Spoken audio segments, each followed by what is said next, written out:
আপুনি কিমান চনৰ পৰা আপুনি ডিকন পদটো চলি আছিল আপুনি যেতিয়া প্ৰথম ডিকন পদত আছিল মই দীপক বসুমতাৰী সকলোলৈ মহান ত্ৰাণকৰ্তা প্ৰভু যীশুৰ নামত নমস্কাৰ খুব ধুনীয়া পৰিৱেশত আছো ভাল লাগিছে ইয়াতে আহি খুব ধুনীয়া গোটেইখিনি সেউজীয়া ভাল লাগিছে গোটেই তামোল লগতে জালুক যেহেতু আমাৰ প্ৰাক্তন ডিকন মহোদয়ৰ ঘৰত আহিছোঁ আহি খুব ভাল লাগিছে চাবলৈ ইমান ধুনীয়া পৰিৱেশত আছে কাৰণ বহুত বছৰ লগ পোৱা নাছিলোঁ আজি আহিলোঁ লগ পাবলৈ আৰু তেখেতৰ যোগেদি যিটো আমাৰ চাইডৰ খণ্ডৰ বিষয়ে অকণমান জানিবলৈ আৰু আপোনালোকক জনাবলৈ লগতে যিহেতু আমাৰ যিটো মণ্ডলীৰ জুবলি আহি আছে তো মণ্ডলীৰ বিষয়েও অকণমান ডাটা কালেক্ট কৰিব আহিছোঁ তো আপোনালোকে ভিডিঅ' প্ৰথমৰ পৰা শেষলৈকে চাওক তেতিয়াহে আপোনালোকে গোটেইখিনি কথা বুজি পাব আশা কৰোঁ আপোনালোকে ভিডিঅ' চাই ভাল পাব বুলি আজি আছোঁহি মই ফুলগুৰিত মই যিজনৰ যোগেদি বাপ্তিস্মা পাইছিলোঁ সেই ছাৰৰ ঘৰত আহিছোঁ আজি যিটো আমাৰ চাৰিদুৱাৰ খণ্ডৰ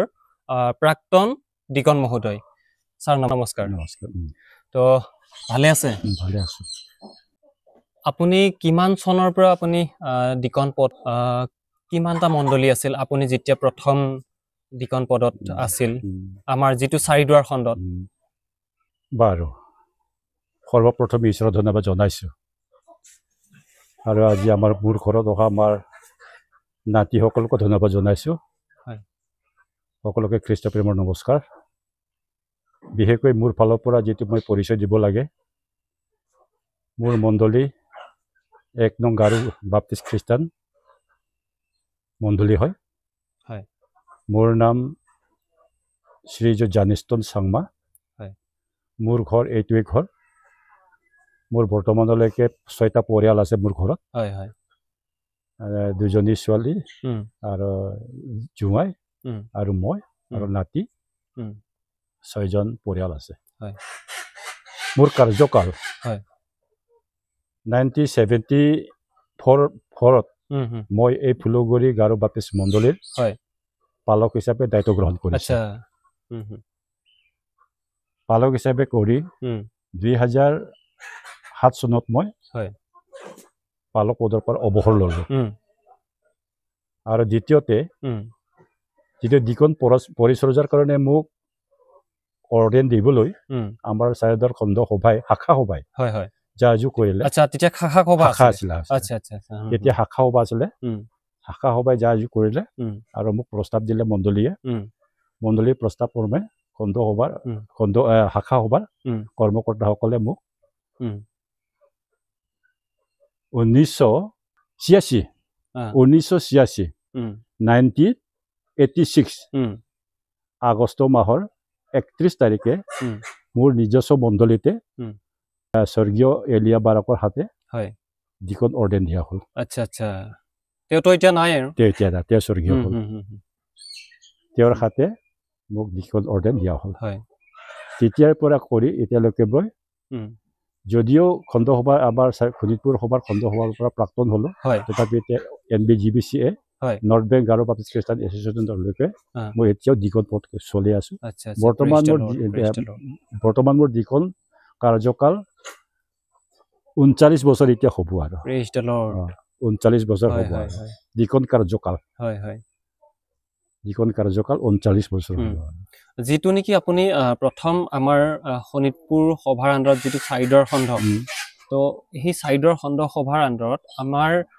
কেইটা পৰিয়াল আছে মানে কিমানটা মণ্ডলী আছিল এতিয়া এইখিনি দায়িত্ব লৈ ডিকন পৰিচৰ্যাৰ দায়িত্ব লৈ মই আমাৰ শাখা সভাৰ অন্তৰ্গত মণ্ডলীসমূহ ক'বলৈ গ'লে গালাতীয়া মণ্ডলীৰ পৰা এটা লুক্ৰা বালিপাৰা মণ্ডলী জেৰুচালেম মণ্ডলী ধাৰিকাটি মণ্ডলী আৰু এইবিলাক ভৰেল বস্তি মণ্ডলী চামলগা মণ্ডলী আকৌ এইফালে নিচিৰঙাগৰা মণ্ডলী নলসুগুৰি মণ্ডলী আৰু চাৰ্ডি মণ্ডলী আৰু এইফালে আমাৰ গাৰো যিমান মণ্ডলী আছে এইবিলাকত মই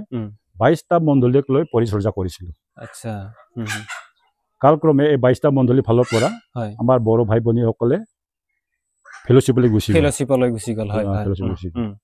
এনেকুৱা গৈ আৰু আমাৰ নিচিবিলাকো হয় কিছুমান অৰুণাচল কিবা নিচি ফেলোশ্বিপলৈ সিহঁতে হয় গুচি হয় গ'ল হয় তেনেকৈ বহুত কমি গ'ল মণ্ডলীবিলাক বহুত কমি গ'ল হয় কিন্তু যিমান আছিলে সেইবিলাকত মই কাম কৰি আছিলোঁ হয় হয় হয় কাম কৰি আছিলোঁ হয় তো সেইখিনি সময়ত আপুনি যিহেতু ইমান বয়সৰ পৰা আপুনি সেইখিনি কাম কৰি আছে তো এতিয়াও বৰ্তমান কৰি আছে সেইখিনি সময়ততো আপুনি যেতিয়া নেকি মণ্ডলীসমূহত যায় তো মণ্ডলীবিলাক প্ৰায় নতুন নতুন বুলি ক'ব লাগিব হয়, হয়, যেনেবা আমাৰ ঠাইখিনিয়ে নতুন আৰু হয়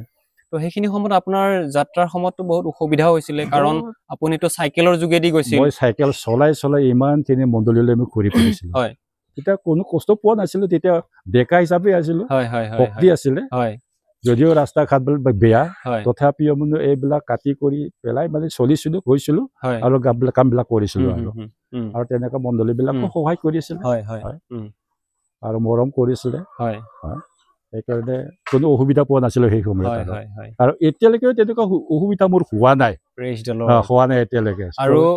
বৰ্তমানো চাগে আপুনি চাইকেলৰ যোগেদি এতিয়া গৈ থাকে কাম কৰিবলৈ গৈ আছোঁ হয় হয় চাইকেলৰ যোগেদি Praise the কৰি Lord, গৈ praise আছোঁ the Lord. অলপতে মই আমাৰ কিবা ধেমাজি মিচিং কেবাঙলৈ গৈছিলোঁ হয় তেতিয়া মোক এই চাইকেল চলাই খুব এটা প্ৰচাৰ কৰা এজন প্ৰচাৰক দিকত বোলে মোক বহুত সন্মান কৰিলে আচ্ছা হা হা হা হা মিচিং কেবাঙৰ মানুহবিলাক হয় হয় হয় বহুত সন্মান কৰিলে হয় এতিয়া চাইকেল চলাই মই কামবিলাক কৰি আছোঁ আৰু Praise the কোনো Lord. অসুবিধা হোৱা নাই হয় হয় ঈশ্বৰে মোক চলাই আছে হয় হয় কিমান বছৰলৈ ঈশ্বৰে চলাই কিন্তু ঈশ্বৰৰ ইচ্ছা হ'ব আৰু হয় হয় হয় প্ৰভুৰ ইচ্ছা হয় হয় প্ৰভুৰ ইচ্ছা হয় আ, সেইকাৰণে চলি আছোঁ হয় তো আপুনি তেতিয়াৰ পৰা এতিয়ালৈকে যিসমূহ আমাৰ মণ্ডলী আছে তো পাৰ্থক্যটো কি দেখিছে পাৰ্থক্যটো বহুত দেখিছোঁ উম, যেতিয়া নেকি মই যেনিবা নিচি ৰঙাগড়তে গ'লোঁ হয় প্ৰথম অৱস্থাত তেওঁলোকৰ দুৰ্বলবিলাক মই দেখি পেলাই মই মনতে বহুত বেজাৰ লাগিছিলোঁ আচ্ছা কেতিয়া তেওঁলোকৰ বিশ্বাসটো বলৱান হ'ব আচ্ছা আচ্ছা সেইবিলাক মই চিন্তা কৰিছিলোঁ প্ৰাৰ্থনাত আছিলোঁ আৰু কালক্ৰমে সিহঁতৰ বিশ্বাসবিলাক বাঢ়ি আহিলে হয় হয় আৰু তেওঁলোকৰ সকলো জানা বুজা বেছি হৈ আহিলে হয় সেইকাৰণে ভালে চলিলে পাছত হয় সেইটো মই ভাল দেখিলোঁ হয় হয় নিচি ৰঙাগড়া Praise the Lord. ভাল দেখিলোঁ হয় আৰু দ্বিতীয়তে এতিয়া ধৰি লওক আমাৰ জেৰুচালেম হয় জেৰুচালেম মণ্ডলী উম, তেতিয়াৰ জেৰুচালেম আৰু এতিয়াৰ জেৰুচালেম বহুত পাৰ্থক্য হ'ল হয় হয় তেতিয়াতো আছিলে ধাৰি কাটি থাকোঁতে কি সোণাইমেৰী উম, সোণাইমেৰী মণ্ডলী উম, অলপতে কোৱা নিচিনা সোণাইমেৰী মণ্ডলী তৰাজান মণ্ডলী উম, জেৰুচালেম মণ্ডলী কিন্তু উম, যেতিয়া জেৰুচালেম মণ্ডলীলৈ ৰূপান্তৰ হৈ গ'ল নামটো হয় তেতিয়াৰ পৰা মণ্ডলীৰ অৱস্থাটো বেলেগ হৈ আহিলে বহুত চেঞ্জ হৈ বহুত গ'ল চেঞ্জ হৈ গ'ল আৰু আপুনি যিটো সময়ত আমাৰ মণ্ডলীলৈ গৈছিলে সেইটো সময়ত হয়তো খেৰৰ সৰু আছিল গীৰ্জাঘৰখন এতিয়াতো বহুত প্ৰকাণ্ড আমাৰ গীৰ্জাঘৰখন হৈ গ'ল আৰু সেই গীৰ্জাঘৰ কৰিবলৈ মই নিজেই আধাৰশিলা স্থাপন কৰিছিলোঁ এই আচ্ছা আচ্ছা আচ্ছা গীৰ্জাঘৰটো হয় হয় হয় বৰ্তমান যিখন আমাৰ যিখন এতিয়া আছে সেইটো মই Praise নিজেই the Lord. নিজৰ হয়, হাতেৰে হয়। আধাৰশিলা স্থাপন কৰিছিলোঁ হুম। সেইটো গীৰ্জাঘৰ উম, কিন্তু মই এই প্ৰতিষ্ঠা কৰাৰ সময়তে যাব নোৱাৰিলোঁ আৰু হয় হয় হয় উম, সেইকাৰণে বহুত ভাল দেখিছোঁ এতিয়া মণ্ডলীবিলাক আগৰ নিচিনা নহয় আৰু বহুত উন্নত মণ্ডলীবিলাক হৈছে এতিয়া এতিয়া চাৰ্ডি মণ্ডলী উন্নত হ'ল হয় কিন্তু মাজতে চাৰ্ডি মণ্ডলী ভাঙি গ'ল হয় এতিয়া তাতে দুই ভাগ হৈ গ'ল হয় সেইটো সিহঁতৰ মানে ভুল বুজাবুজিৰ কাৰণে ভাগ হয় হৈ হয় গ'ল সেইটো সিহঁতৰ মণ্ডলীৰ ভিতৰত কিবা মণ্ডলীৰ হ'ব ভিতৰত পাৰে সেইটো আমি ক'বলৈ নাযাওঁ উম, তথাপিও বেয়া লাগে হয় আৰু উম, তেনেকুৱা আমাৰ শাখাৰ পৰা এটা মণ্ডলী গুচি গ'ল এইটো ভৰলী বস্তি মণ্ডলী গুচি গ'ল হয় এইটো বেলেগ দলে সেইটো লৈ গ'ল উম, কি এফএমপি দলে লৈ গ'ল হয় ধাৰি কাটিটো নিব নোৱাৰিলে কিন্তু তাত ভাগ হৈ গ'ল হয় এফএমপি আৰু বেপ্টিছে একে মিলি কাম কৰি আছিলে উম, কিন্তু ইয়াৰ ভিতৰতে সিহঁতৰ ভাগ হৈ গ'ল হয় মাজতে এফএমপিয়ে নিজৰ ভাগটো লৈ গ'ল বেপ্টিছক ভাগটো থৈ গ'ল এনেকুৱা হৈ গ'ল আৰু সেইকাৰণে এতিয়া মণ্ডলী হিচাপে আমাৰ এতিয়া বৰ্তমান চাৰিডৰ খণ্ডৰ অন্তৰ্গত যিটো আমাৰ মণ্ডলীবিলাক আছে ইয়াৰ ভিতৰত এতিয়া আমাৰ নিচি ফুলগুৰি মণ্ডলীত দুই ভাগ হৈ গ'ল সিহঁতৰ মানে ভুল বুজাবুজি দুই ভাগ হৈ গ'ল এতিয়া যেনিবা চম্বৰ নামকিং আছে কিন্তু ৱালা সিংটো মৰি গ'ল তেওঁ স্বৰ্গীয় হ'ল লগতে তেওঁলোকৰ মাজত মনোমালিন হোৱাৰ কাৰণে মণ্ডলীটো দুই ভাগ হৈ গ'ল এভাগ হ'ল বেপ্টিষ্ট থাকিলে এভাগ হ'ল কিবা ৰিভাইভেল থাকিলে এনেকুৱা অৱস্থাতে মণ্ডলীবিলাক দুই ভাগ হৈ পেলাই অলপ দুৰ্বল অৱস্থালৈ আহি গ'ল আৰু আপুনি যিটো সময়ত আমাৰ চাইদুৱাৰ খণ্ডৰ যিটো ডিকন পদত আছিল তো সেইখিনি সময়ত আপুনি কিমানমান মানুহক আপুনি বাপ্তিস্মা দিছিল এটা অনুমানত হয় এতিয়ালৈকে প্ৰায় 700 মান হৈছে 700 মান হৈছে মোৰ বাপ্তিস্মা দিয়া 700 মান হৈছে এতিয়া তাৰে মাজত ময়ো এজন হয় হয় হয় তুমিও এজন হয় 700 মান হৈছে এতিয়া ভালুকপুঙৰ পৰা লৈ পেলাই হয় ভালুকপুঙতো বহুত বাপ্তিস্মা ল'লে তাত কিবা মিচিং কিবা আদিবিলাকো ল'লে আচ্ছা আদিৰ মাজতো আপুনি গৈ বাপ্তিস্মা দিছো হয় হয় তো তেওঁলোকেতো আমাৰ চাইদুৱাৰ খণ্ডৰ লগত হয়তো নাছিল চাগে আছিল আচ্ছা আচ্ছা আচ্ছা চাইদুৱাৰ খণ্ডৰ তাৰ লগত আছে আচ্ছা আৰু একেবাৰে মুম্বাইৰ এজন ছোৱালীকো মই বাপ্তিস্মা দিছো হয় নেকি হেলেন নামৰ আচ্ছা আচ্ছা এতিয়া তাই কেনেকৈ পালে ইয়াতে মানে ইয়াত আমাৰ সেই মৰি যোৱা ৰাজেশৰ হয় ভাগিন ল'ৰাক বিয়া কৰিবলৈ সেইজনী ছোৱালীক অনা হ'ল আচ্ছা আচ্ছা মানে মুম্বাইৰ পৰা আমাৰ অসমলৈ অনা হৈছে তাকে আমাৰ ৰাজেশৰ ভাগিনটো ৰাজেশৰ পৰিয়ালৰ হয় মাৰাক পৰিয়ালৰ হয় মাৰাক পৰিয়ালে সেইজনী ছোৱালীক হাতে বাপ্তিস্মা দি আমাৰ ইয়াতে দুৱাংবাৰী মণ্ডলীতে বিয়া কৰি এতিয়া লখিমপুৰত তেওঁলোকে কাম কৰি আছে গিৰিয়েকটো মৰি গ'ল সুৰেন নামৰ আছিলে গিৰিয়েকটো মৰি গ'ল ডক্তৰ আছিলে তাইতো আছে এতিয়ালৈকে তেনেকুৱা এতিয়া বৰ্তমান মই অকল চাইদুৱাৰ অঞ্চলতে কাম কৰা নাই ওদালগুৰি আৰু দৰং আৰু বিশ্বনাথ চাৰিআলি আৰু আমাৰ শোণিতপুৰ এই 4টা ডিষ্ট্ৰিক্টত মই কাম কৰি আছো এতিয়া বৰ্তমান কৰি আছো 4টা ডিষ্ট্ৰিক্টত মই কাম কৰি আছো আপুনি এই বয়সতো প্ৰভুৰ কাম খুব ধুনীয়াকৈ কৰি আছে আৰু কেতিয়াবা আমাৰ গ্লেষ্টন চাংমাৰ অনুমতিত তেওঁৰ দায়িত্ব দিয়াত বিয়া ৰেজিষ্টাৰ বিয়াবিলাকো দিয়া হওঁ সেইবিলাকত গৈ পেলাই আৰু নিজৰ এইবিলাকতো মই বিয়াবিলাক দি আছো আচ্ছা আচ্ছা আচ্ছা এইবিলাক কাম কৰি আছো আৰু ভাল লাগিল আপোনাৰ গোটেইখিনি কথা জানিব পাই যিখিনি সময়ত আমাৰ 22টা মণ্ডলী আছিল 22টাৰ পৰা এতিয়া যথেষ্ট কমি গ'ল বৰ্তমান কিমানখিনি আছে সেইটো মই ক'বলৈ নাযাওঁ কিন্তু মই শেষতে আপোনাক মোৰ ফালৰ পৰা ধন্যবাদ দিছো কাৰণ ইমানখিনি যিখিনি পুৰণি কাহিনী পুৰণি কথা সেইখিনি পুনৰাই আজি আপোনাৰ যোগেদি মই জানিব পাৰিছো আৰু ৰাইজকো মই জনাবলৈ পাৰিছো আৰু শেষতে মই আপোনালৈ এটা অনুৰোধ মোৰ যিসকল দৰ্শকে আজি এই ভিডিঅ' চাই আছে তো এই ভিডিঅ' চাই থকা দৰ্শকক আপুনি কি ক'ব যেহেতু তেওঁলোকে মোৰ ভিডিঅ' চাই আছে মোৰ পৰিচয় তেওঁলোকে শুনি আছে মোৰ কথাবিলাক শুনি আছে মই তেওঁলোকক অশেষ ধন্যবাদ জনাইছো যে মই সকলোকে মোৰ মৰমৰ চকুৰে চাইছো মই মৰমৰ শুভেচ্ছা জনাইছো আৰু ভৱিষ্যতলৈ সকলোৰে শুভকামনা যাচিছো আৰু শেষতে মোৰ ফালৰ পৰা এটা অনুৰোধ যিহেতু আমাৰ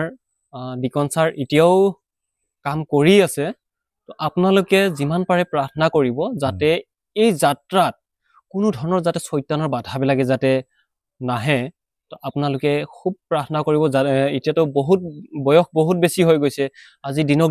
দিনেতো বিভিন্ন ধৰণৰ সমস্যাবিলাকে দেখা দিব কেতিয়াবা হয়তো প্ৰেছাৰ দেখা দিব কেতিয়াবা গেছে দেখা দিব তেনেকৈ আমাৰ জীৱনত মানে বিভিন্ন ধৰণৰ তেনেকা পৰীক্ষাবিলাক আহি থাকিব যাতে সেইবিলাক আহিলেও তো সেইবোৰ আমি জয় কৰি যাতে প্ৰভু যীশুৰ কাম কৰিব পাৰে তো সেয়ে মই আপোনালোকলৈ অনুৰোধ জনাইছো যাতে এই আমাৰ ছাৰৰ বাবে আপোনালোকে সকলোৱে প্ৰাৰ্থনা কৰক তো আজিৰ মোৰ ভিডিঅ' এয়া ইমানতে সামৰিছো আপোনালোকে এই ভিডিঅ' চাই কেনে পালে আৰু কোন ঠাইৰ পৰা চাইছিলে জনাবলৈ নাপাহৰিব নমস্কাৰ